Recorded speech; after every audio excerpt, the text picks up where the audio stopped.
반갑습니다. 춘천기계공업고등학교 군특성화를 담당하고 있는 부장교사 송상용입니다.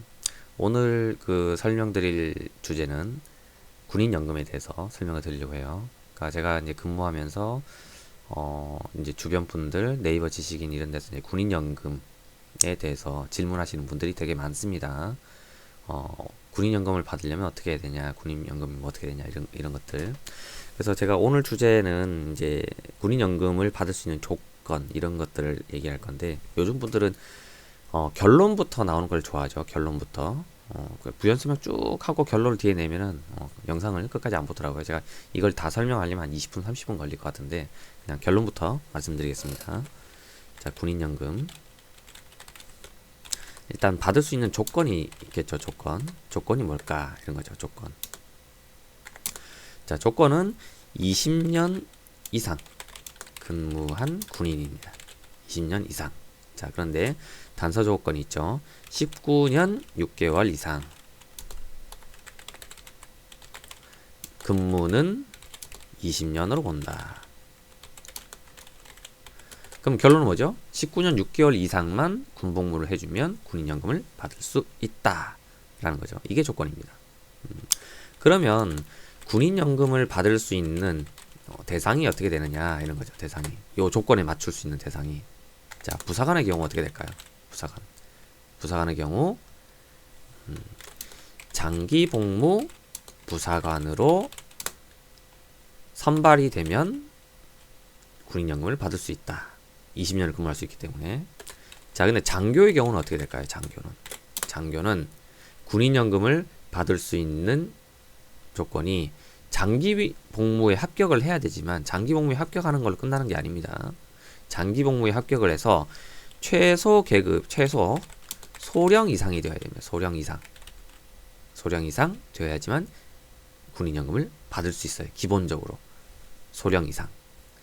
그러면 내가 대위 전역을 하면 연금을 받을 수 있다, 없다?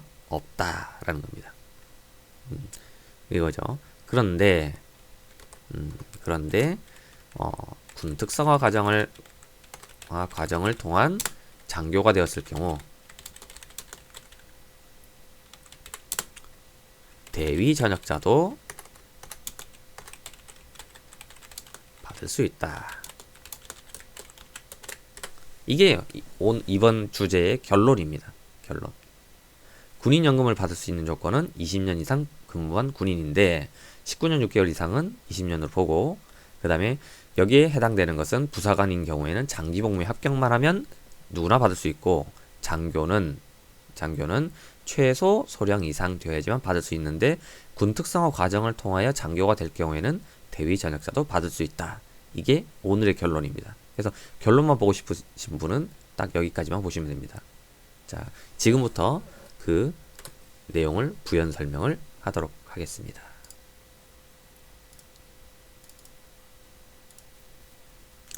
자, 우리나라 법은 국가법령정보센터라는 데가 있습니다. 국가법령정보센터. 여기에 들어가면은 우리나라에 있는 법을 다 볼 수가 있어요. 뭐든지 다 볼 수 있습니다. 이렇게 확대가 되어 있네요. 여기서 군인연금 이렇게 검색하시면 나오죠. 군인연금법. 자, 볼까요?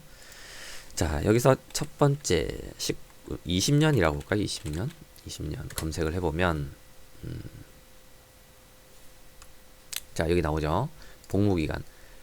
자, 복무기간을 계산할 때 이걸 좀 확대해 볼까요? 잘 보이시나 모르겠네요.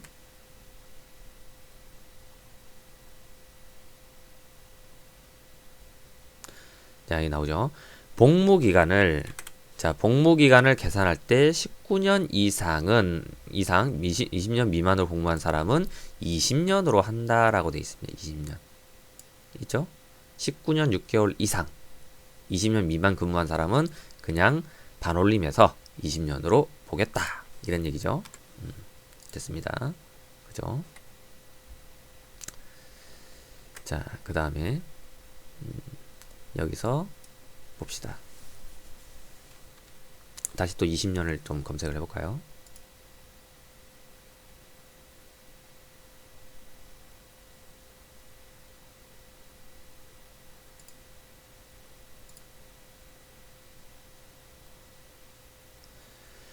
자, 요게 나오죠? 자, 퇴역연금에서 20년 이상 복무하고 퇴직한 경우에는 퇴직한 그때부터 죽을 때까지 퇴역연금을 지급한다 라고 되어 있습니다. 자, 이 연금이 굉장히 장점이다 이런 거죠. 자, 일반적인 우리가 국민연금, 공무원연금, 뭐 등등등, 뭐 사학연금, 뭐 우체국연금, 연금 종류가 되게 많이 있습니다. 근데 이제 뭐 공무원연금, 사학연금 이런 건 뭐 다 비슷한 거니까 국민연금 이런 거는 퇴직하고 나서 해당 연령이 돼야지만 지급을 해요. 옛날에 이제 퇴직하신 분들은 60세가 되면 지급을 하고, 뭐 이제 최근에 이제 법이 개정돼서 퇴직하는 사람들은 65세가 되면 지급을 해요. 그럼 내가 40살에 퇴직을 했으면 65세가 될 때까지 25년은 내가 알아서 살고 65세가 되는 시점부터 죽을 때까지 연금이 나와요. 국민연금 이런 것들은. 공무원연금도 마찬가지입니다. 자, 그런데 군인연금은 특이하게도 20년을 복무하고 나면 퇴직하고 그 다음 달부터 죽을 때까지 나온다는 거예요. 그래서 40세에 퇴직을 하고 내가 80세에 죽는다 그러면 40년 동안 연금을 받을 수 있어요. 근데 국민연금, 공무원연금은 65세부터 주니까 내가 80세에 죽는다라고 하면 65세부터 80세까지 15년만 연금을 주는 겁니다. 이게 큰 차이점이죠. 큰 차이점입니다. 자, 그래서 첫 번째 20년 이상 근무한 군인에게 주는데 단 뭐라고요? 19년 6개월 이상은 20년으로 본다. 여기에 대한 설명을 했습니다. 자, 그럼 군인연금을 받으려면 20년을 근무해야 되는데 20년 근무하려면 어떻게 해야 되냐 이런 거죠. 자, 그거는 군 인사법을 봐야 됩니다. 인사법. 자, 군 인사법 나오죠. 자, 군 인사법에 정년이 나와요. 정년이 여기 나오죠. 이건 뭐 지난 다른 영상에도 설명을 많이 했습니다. 자, 정년이 나오는데 잘 보이시나 모르겠네요. 자, 일단 부사관 먼저 설명을 해볼게요. 자, 부사관은 하사 정년은 40세입니다. 이걸 연령 정년이라 그래요. 연령 정년 볼까요? 여기. 자, 이렇게 보시면 연령 정년에서 이제 이 나이가 되면 퇴직해라 이런 건데 하사는 40세, 중사는 45세, 상사는 53세, 원사는 55세입니다. 자, 장기복무 부사관에 합격을 하면 중사까지는 무난히 올라갑니다. 그죠? 중사까지. 그래서 내가 20살에 내지는 25살에 하사 임관을 해서 장기복무 부사관에 합격을 하면 내가 상사 진급을 못해도 어떻게 돼요? 45세까지 근무를 할 수 있으니 어떻게 돼요? 20년이 되죠? 그죠? 20년이 됩니다. 장기복무 부사관에 합격을 하면. 자, 그런데 부사관은 사고만 치지 않으면 자, 보죠. 사고만 치지 않으면 상사 내지는 원사로 전역을 합니다. 내가 어떤 부정부패라든지 아니면 구타 및 가혹행위라든지 뭐 어떤 사고만 치지 않으면 최하 상사로 전역을 하고 조금 실력이 있으면 원사로 전역을 하게 됩니다. 이게 무슨 말이지? 라고 하는 건데 부사관의 경우 근속진급이라는 제도가 있습니다. 근속진급 볼까요? 나오죠? 근속진급. 자, 근속진급 제도는 유일하게 누구에게만 있느냐? 부사관에게만 있습니다. 부사관에게만. 장교에게는 있다 없다? 없다라는 거죠. 자, 부사관 중 하사로서 5년을 근무하면 불쌍하네. 너 하사 5년 했으면 그래 중사 달 때 됐지 하고 중사로 진급이 가능합니다. 어떻게? 근속 진급으로. 그리고 중사 계급장을 단 시점부터 또 11년을 근무를 했어요. 11년을 근무했으면 11년 근무했는데도 진급 누락이 계속 생겼어. 불쌍하죠. 그죠? 불쌍하니까 어떻게 된다? 상사로 가라. 상사로 진급해라 하는 거죠. 그게 근속 진급 제도입니다. 부사관에게만 있다. 자, 이거 보죠. 근속 진급해서 부사관 중 하사로 5년 이상, 중사로 11년 이상 재직한 사람은 중사 및 상사로 각각 근속 진급시킬 수 있다라고 되어 있습니다. 단 제가 뭐라고 했죠? 사고만 안 치면 된다. 이런 거죠. 자, 사고만 안 치면 된다. 자, 그 얘기가 뭐냐?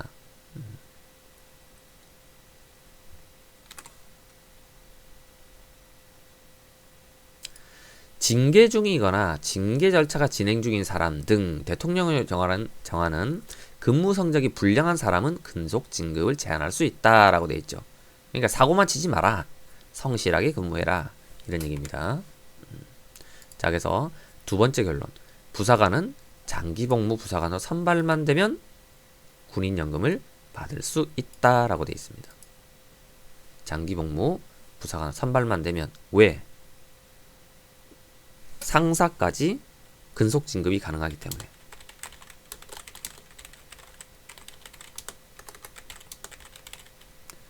자, 그래서 어떻게 돼요? 상사 정년이 53세죠. 자, 다시 군인사법 봅시다. 연령 정년.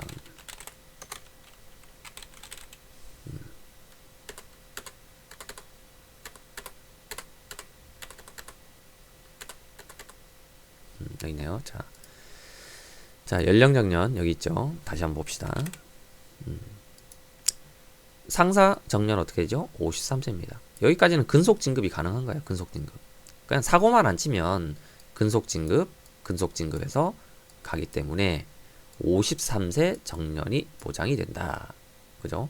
내가 뭐 25살에 늦게 임관을 했더라도 25년 이상 근무를 할 수 있죠. 28년. 무난합니다. 뭐 진급 누락이 돼도 내가 20세 내지는 25세에 임관을 했으면 뭐 좀 중간에 사고 쳤다. 그래서 중사에서 상사로 근속 진급이 안 된다. 그럼 어떻게 돼요? 45세까지 20년 근무가 가능하기 때문에 군인연금을 받을 수 있다. 이런 겁니다. 자, 그런데 제가 이제 장교의 경우는 최소 소령 이상 달아야 된다면서. 소령 이상. 자, 그 이유가 뭔지가 봅시다. 저는 이제 ROTC 육군 중위 장교 출신이지만 저는 사실 군대에 대해서 지식도 없이 군입대를 했어요. 대학교 3학년 때 4학년 때 뭐 군인사법 교육을 받긴 받았는데 그냥 흘려듣고 대충은 알고 있었지만 흘려듣고 군입대를 합니다. 자, 그래서 군입대를 해서 보니까 장교로서는 정년 보장도 안 되고 군인연금도 못 하는 거예요. 중간에 대위전역 가게 되면 군인연금도 못 하는 거예요. 그래서 이거 장교했다가 까딱 잘못하면 군인연금도 못 받고 나이는 들어서 전역하면 취업도 어렵고 살기가 힘들겠다. 군생활 접어야지 하고 저는 2년 4개월 그냥 복무 만기하고 바로 전역을 했죠. 그래서 이제 저는 우리 학생들한테도 평소에 그런 지도를 많이 합니다. 절대 장교는 하지 마라. 절대 장교는 하지 마라. 장교는 두 번의 그 고비를 넘겨야 된다. 첫 번째가 장기 복무 심사에 통과를 해야 되고 두 번째가 소령까지 진급을 해야 된다. 최하라고 설명했습니다. 근데 부사관 같은 경우는 장기 복무 심사만 통과하면 한 고비만 넘기면 끝이에요. 신경 쓸 게 없습니다. 그냥 무난하게 그냥 그 성실하게 근무만 하면 되는 거죠. 근데 장교는 성실하게 근무한다고 되는 게 아니에요. 자, 그 이유를 설명을 할게요. 자, 일단 장교의 연령 정년을 봅시다. 장교의 연령 정년. 잘 보이시겠죠? 장교 연령 정년은 대위, 중위, 소위가 43세입니다. 그 다음 소령이 45세예요. 그 다음에 중령이 53세입니다. 보통 뭐 중령까지만 가도 잘했다고 하니까 요 세 가지만 설명할게요. 자, 이렇게 되는데 선생님 그러면 대위, 중위, 소위 43세니까 제가 소위를 이제 인문계 학생 대상으로 인문계 같으면 고등학교 졸업하고 4년제 졸업하고 소위를 달면 한 23살 정도 돼요. 만으로 23살에서 43세까지 근무하면 20년이니까 연금 탈 수 있는 거 아니에요? 라고 얘기를 하겠죠. 이 대위, 중위, 소위 연령 정년 43세는 의미가 없습니다. 의미가 없어요. 자, 왜 그러느냐? 장교들에게만 있는 정년이 따로 있습니다. 근속 정년이라는 게 있죠. 장교들에게만 있는 정년이 근속 정년이라는 게 있어요. 근속 정년으로 대위, 중위, 소위는 15년이다라는 거죠. 소령은 24년이다. 중령은 32년이다. 이런 거죠. 자, 그래서 이 군인사법 자체가 굉장히 제가 느끼기에는 부사관에게 유리하게 되어 있다. 부사관에게 정말 유리하게 돼 있어요. 이 군 인사법 자체가 장교들에게 굉장히 불리하게 돼 있습니다. 그 이유가 딱 두 가지인데 군인연금법에서 장교들이 소외되고 그 다음에 그 이제 보국훈장이라고 있습니다. 보국훈장. 보국훈장을 받으면 국가유공자가 되는데 이 보국훈장에서도 장교들이 소외돼 있어요. 부사관에 비해서. 그래서 보국훈장에 대해서는 뭐 다음에 설명을 다른 영상이 이미 설명을 했는데 찾아보기 힘드실 거고 그건 다음에 설명하기로 하고 일단 연금에 대해서만 설명합니다. 대위 중위 소위는 15년이다. 그러니까 대위로 뭐 인간을 했든 중위로 인간을 했든 그러니까 중위로 인간했든 그러니까 소위로 인간했든 중위로 인간했든 대위로 인간했든 상관없이 요 계급 통틀어서 15년까지만 할 수 있다는 게 근속진급이에요. 선생님 다 소위로 인간하는 거 아닙니까? 라고 하는데 군의관 같이 이제 전문사관이라고 있습니다. 군의관 같이 전문사관 같은 경우는 중위로 소위로 인간 안 해요. 중위 내지는 대위로 인간해요. 그러니까 의사 자격증을 가지고 있으면 기본적으로 중위고 전문의 자격증을 가지고 있으면 대위입니다. 대위로 인간을 해요. 그래서 어쨌든 뭘로 인간했든 상관없이 그리고 소위로 인간해서 중위로 진급하고 대위로 진급하든 뭐 아무 상관없이 요 계급 통틀어서 몇 년까지 근무할 수 있다? 15년까지만 근무할 수 있다는 겁니다. 그러니까 연령 정년 43세라는 건 의미가 없어요. 그냥 내가 38 정도 됐는데 그러니까 23살의 인간을 해서 만 23살 인간에서 38 정도 되면 15년이 됐잖아요. 아직 43세까지 5년이라는 기간이 남아 있어도 이 근속 정년 15년이 걸려서 전역을 해야 됩니다. 그래서 기본적으로 장교는 대위 계급장으로 군인연금을 받을 수 있다 없다? 없다. 기본적으로 장교는 최소 소령은 돼야지만 연금을 받을 수 있다 라는 겁니다. 왜? 소령 정도는 돼야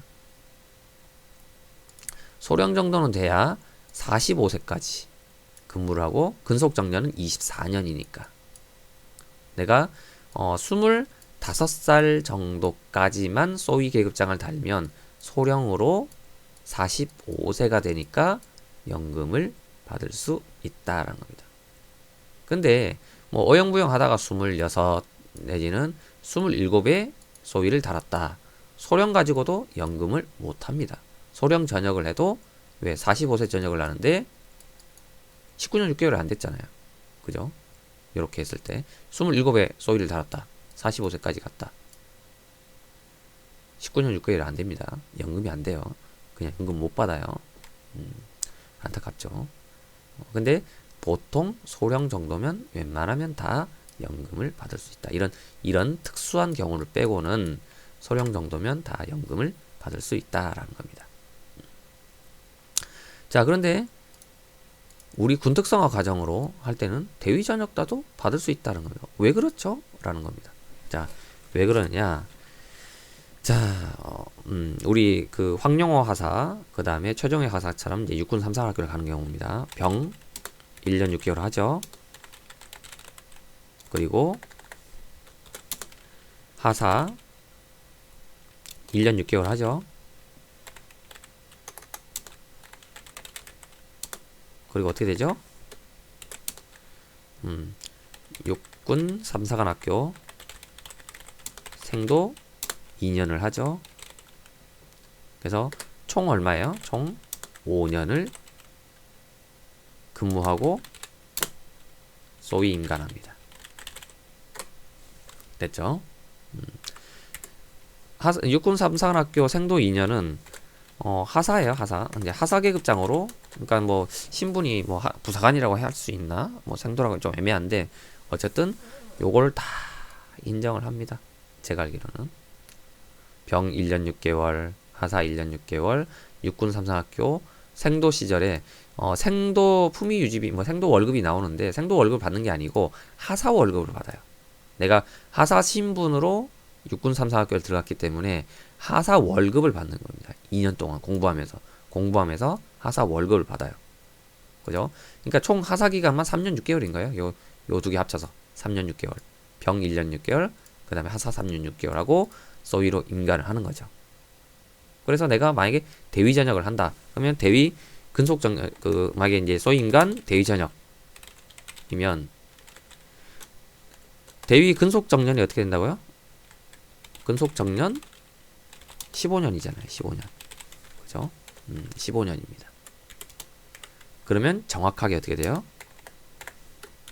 군복무 20년이 되죠. 정확하게 딱 떨어집니다. 20년.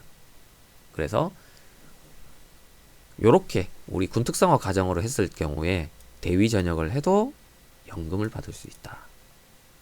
야, 이런 얘기를 이제 다른 선생님한테 얘기했더니 야, 이거 개꿀인데요?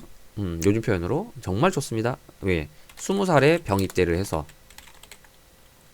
그 다음에 대위 전역하면 40세자 40살부터 죽을 때까지 80까지 산다고 하면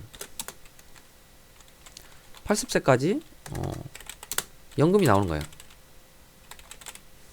40년 동안.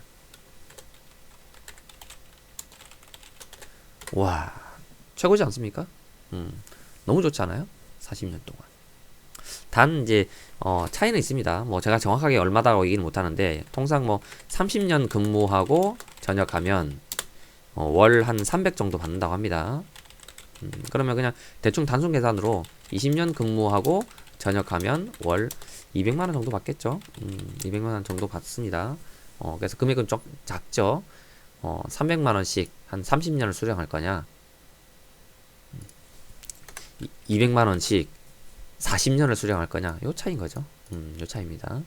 근데 저는 나쁘지 않다고 보는 게 월 200만 원, 월 200만 원을 받으면서 내가 뭐라도 해서 한 달에 300을 벌면 합치면 500만 원이에요.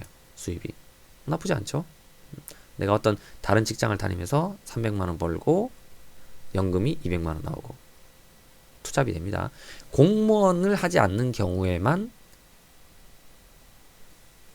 제가 알기로 투잡이 돼요. 그러니까 두 가지가 돼요.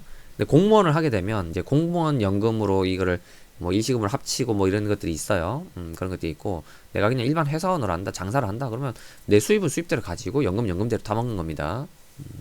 근데 이제 공무원을 하게 되면 보통 이제 공무원 연금 연계해가지고 합치기도 하고 뭐 따로 받는 방법도 있다고 하긴 하는데 자세한 건 잘 모르겠네요. 아무튼 공무원을 하는 경우에는 좀 달라질 수 있고 일반적으로 할 때는 내가 회사 다니면 국민연금 연금대로 넣고 군인연금 연금대로 그냥 매월 타먹으면 돼요. 죽을 때까지.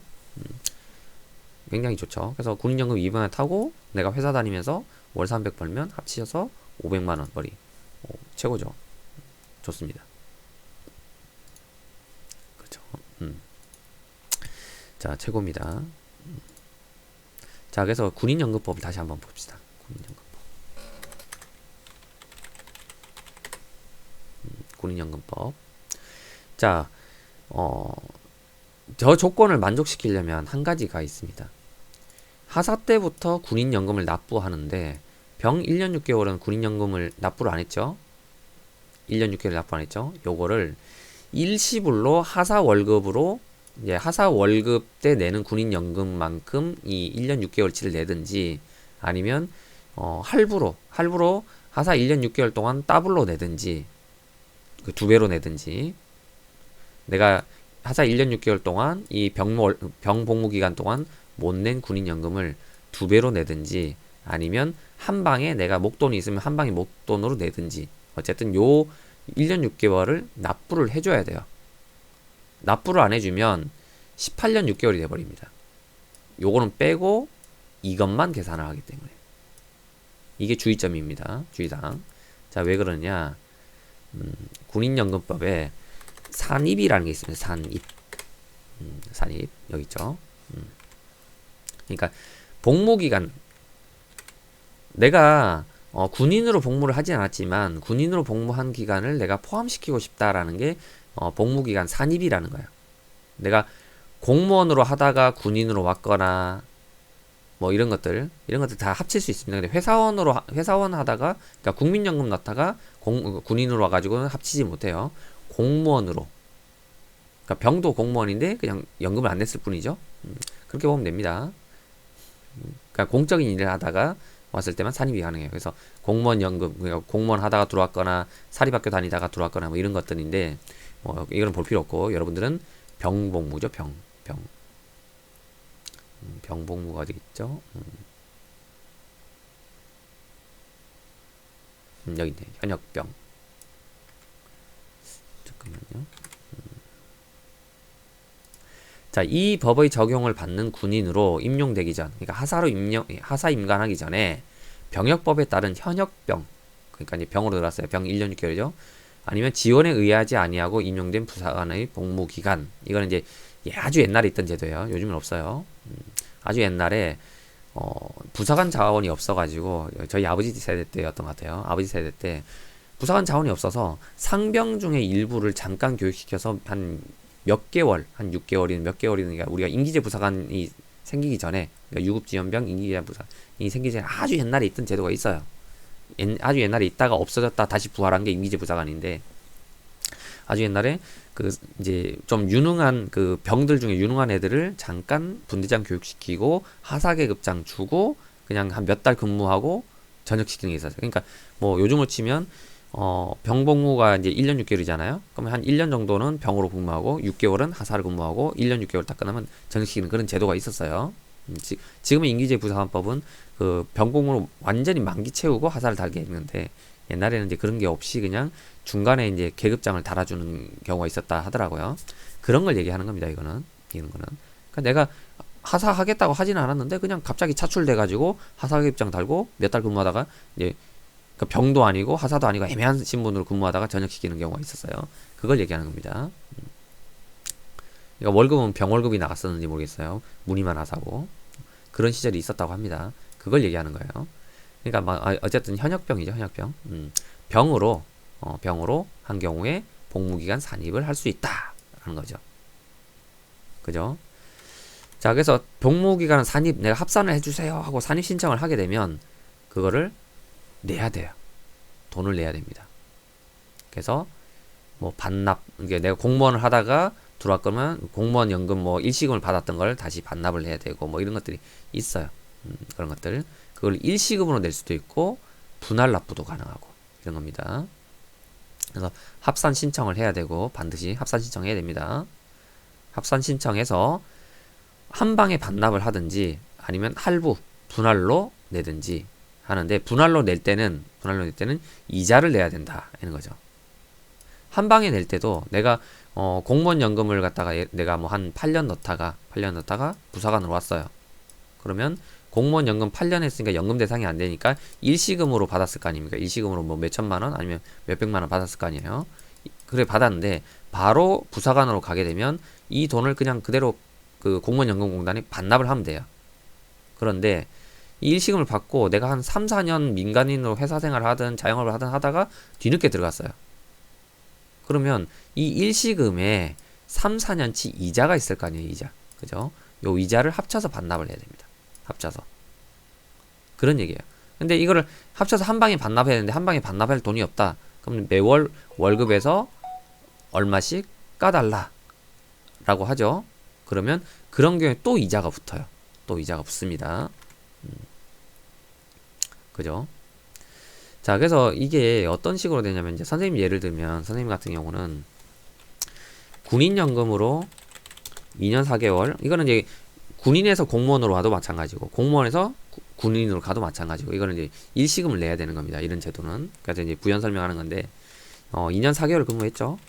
4개월 근무하고 퇴직할 적에 일시금으로 뭐 정확하게 모르겠지만 약 한 300만 원 정도를 받았던 것 같아요. 그때가 언제냐면 2003년 6월이죠. 6월에 전역을 했어요. 자, 그런데 제가 이제 공무원은 이제 교사는 이제 국가공무원이죠. 공무원으로 언제 됐냐면 2009년 3월이죠. 그러면 약 6년 동안 공백 기간이 있었죠. 그래서 이제 이때 반납을 해야 되는데 이제 원금 300만 원. 이게 원금이죠. 원금 300에 6년치 이자가 한 100만 원 정도 붙었던 것 같아요. 이자 100만 원. 정확하게 기억이 안 나지만 100만 원 해서 얼마를 반납해야 되냐면 400만 원을 반납해야 됩니다. 근데 선생님이 이제 임용 준비한다고 공부하고 뭐하고 해가 돈을 이제 다 쓰고 없고 그래가지고 400만 원을 일시금으로, 뭐 지금 400만 원은 뭐 제가 한 방에도 낼 수 있는데 그 당시 2009년 3월에는 제가 돈이 없다 보니까 중간에 직장 생활을 하기도 했지만 돈이 없어가지고 400만 원 일시금으로 낼 수가 없어서 이걸 분할 신청을 했어요. 분할. 분할 신청을 하니까 또 400만 원에 이제 12개월 분할을 했거든요. 저는. 그러니까 5년 이내 분할 신청이 가능해요. 5년. 그러니까 최대 5년까지 분할이 가능합니다. 그러니까 뭐 몇천만 원 되면 5년 동안 분할 납부가 가능하고 뭐 기간은 자기가 정할 수 있어요. 그래서 저보고 할부 몇 개월 하시겠냐? 라고 물어보니까 12개월 해주세요. 이렇게 된 거예요. 우리 행정실에다가 학교 행정실에다가 12개월 납부하겠습니다 해서 이제 12개월 분해를 하니까 또 이자가 붙는 거예요. 이자가 붙어요. 그래서 이자가 뭐 얼마나 붙었는지 모르겠지만 예를 들어 뭐 한 40만 원 붙었다 그러면 440만 원을 반납하게 되는 그런 상황이 되는 거죠. 이런 겁니다. 그래서 군인에서 공무원으로 와도 그 자기가 받은 돈 다 토해내면서 이자를 반납해야 되고 공무원에서 군인 넘어가도 자기가 받은 돈 다 토해내면서 이자를 반납해야 되고 이런 게 있습니다. 있어요. 그리고 이제 이게 합산 신청이고 이제 그 전라도 쪽에 이제 그 소령 전역 하시고 전라도 쪽에 소령 전역 하시고 이제 임용 대신 선생님이 계시는데 그분하고 이제 작년에 얘기를 해보니까 이제 이거를 합산할 거냐 아니면 그냥 합산하지 않을 거냐 이거는 이제 본인이 선택을 하게 되는 겁니다. 그래서 그거는 본인이 선택해야 돼요. 그러니까 합산할 때 유리할 수도 있고 합산을 하지 않을 때 유리할 수 있는데 이분 같은 경우는 이제 군인연금 대상이에요. 19년 6개월이 넘었기 때문에 군인연금 대상인데 자기는 몰랐던 거예요. 무조건 합산해야 되는지 알고 합산을 하셨대요. 합산을 하게 되면 원래 전역한 그 다음 달부터 군인연금이 죽을 때까지 나온다 했지 않습니까? 근데 합산을 하게 되면 군인연금이 없어지고 공무원연금으로 그냥 편입되는 거예요. 그래서 공무원연금 편입되면 예를 들어 이제 교사 같은 경우 62세 퇴직이고 65세부터 연금이 나오니까 3년 동안은 연금이 안 나와요. 그렇게 되는데 이분은 못 모르고 그냥 합산 신청을 했대요. 근데 이제 나중에 들어보니까 후회한다. 합산하지 말고 군인연금 연금대 다 먹고 교사 월급대 다 먹다가 뭐 나중에 공무원연금 뭐 조금 나오고 군인연금 나오는 거 합쳐가지고 보면 그게 더 큰 이득인데 괜히 합산했다. 뭐 이런 얘기를 들은 것 같습니다. 그래서 뭐 합산을 안 하고 공무원을 하면 연금이 군인연금이 나오는지 안 나오는지 그건 자세히 모르겠지만 그분 얘기는 나오는 것 쪽으로 얘기를 하더라고요. 나오는 쪽으로 얘기를 하시는 것 같아요. 그래서 어쨌든 합산을 하고 안 하고는 본인 선택이다. 근데 합산 신청을 할 수 있는 기간이 있어요. 이제 내가 공무원으로 임명이 되고 아니면 군인으로 임명이 되고 1년인가 5년인가 그 기간이 있어요. 그 기간 안에 합산 신청을 해야 되고 그 기간이 지나면 내가 나중에 합산을 하고 싶어도 합산을 할 수가 없습니다. 그게 군인연금법, 공무원연금법에 그게 나옵니다. 그래서 합산을 하고 안 하고는 여러분들 선택인데 자 내가 요렇게 해서 대위 전역할 것 같다 라고 하면 무조건 병복무 기간에 합산을 해야겠죠. 합산해야 됩니다. 그리고 합산하는 게 유리합니다. 무조건. 왜냐면 아까 이제 30년 근무하면 300만 하고 20년 근무하면 200만원이 나온다고 했을 적에 합산을 안 하면 1년 6개월 합산 안 한 만큼 이게 받을 수 있는 돈이 줄어드는 거예요. 그래서 무조건 요거는 합산하는 게 좋다. 근데 합산할 적에 웬만하면 쌤 생각에 일시금으로 내라. 이자 내야 되니까. 근데 일시금 낼 돈이 없으면 1년 6개월 동안 분할 납부해도 됩니다. 그러니까 하사 때 내는 군인연금을 2배로 내면 되죠. 1년 6개월 동안 2배로 내면 되는 거예요. 자, 이번 영상은 여기까지 하겠습니다.